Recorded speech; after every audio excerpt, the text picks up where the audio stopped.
L'entreprise de cybersécurité américaine Trellix, elle prévoit, il y a une grosse étude qu'elle a sortie, elle prévoit des cyberattaques causées par des conflits géopolitiques. Non, et donc les conflits géopolitiques, ce qui se passe en Ukraine, ça a des conséquences. Et ça va avoir beaucoup de conséquences. Expliquez-nous. Alors c'est très intéressant, ça faisait partie des échanges sur le côté. Vous savez, les échanges sur le côté sont aussi importants que le off est aussi important que le on dans ces moments-là. Alors moi j'étais spectateur, hein. Je me remets à ma place très humblement, j'étais pas au milieu des discussions, j'étais un petit peu à l'écoute. Ce que j'ai compris une chose, c'est que au début de la guerre, les États-Unis, l'Europe, la France avaient pu très probablement échanger avec la Russie en disant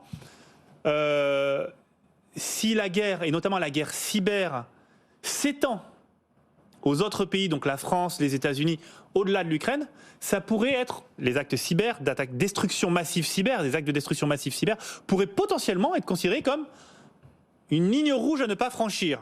Ce qui veut dire en termes comme la ligne rouge des armées, si j'ose dire, voilà. Enfin, ou des frappes de missiles. Alors je vais vous le traduire, parce que moi je suis pas un diplomate, je suis un entrepreneur. C'est globalement c'est un acte de guerre. Vous en prenez toutes les conséquences, vous en tirerez toutes les conséquences. Et en fait, ce qu'on constate, c'est que les attaques cyber de la Russie sur l'Ukraine, elles existent. Il y en a plein, tous les jours, et massivement, ils utilisent ça massivement pour détruire les infrastructures. Il n'y a pas un missile qui tombe sans qu'il n'y ait pas une attaque cyber pour éteindre l'électricité.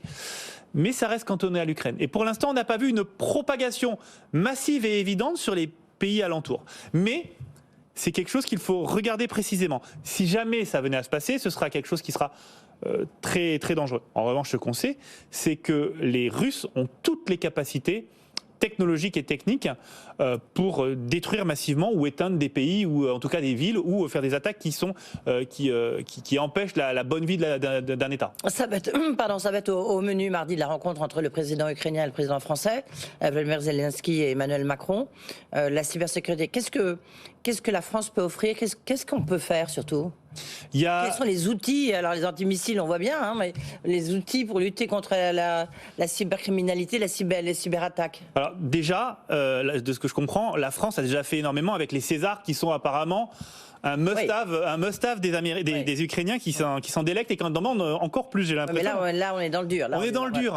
On n'est pas dans les logiciels. Alors, qu'est-ce qu'on peut faire? Il y a des groupes électrogènes, des trucs pour aussi que les soldats sur le terrain aient chaud, mais il y a la cyber. Voilà, mais moi je parlais, restons sur la cyber. Et là, pour l'instant, on sait de façon évidente, puisque du coup dans ces échanges, on avait entendu certains échanges de la Maison-Blanche qui étaient très fiers de dire qu'au début de la guerre, Microsoft avait notamment permis à l'Ukraine de sauvegarder ses serveurs en transférant les serveurs physiques des Ukrainiens et des ministères sur le cloud de Microsoft. Donc là, on voit bien que très tôt, l'ampleur de la menace a été prise. C'est-à-dire, on détruit un hôpital, c'est extrêmement compliqué, ça tue des gens. On détruit des serveurs, ça empêche une armée de fonctionner. Donc très vite, ils sont rentrés dans la logique de protection cyber, de contre-mesures cyber. Maintenant, l'étape d'après, c'est comment on amplifie. Et là, la question, c'est quel est le rôle de la France? Et alors là, Cybelle Angel, qui est l'un des experts français en cybersécurité, personnellement, je pense qu'elle a tout son rôle à jouer pour protéger. On protège les grands groupes, on peut tout à fait potentiellement protéger un pays. Malheureusement.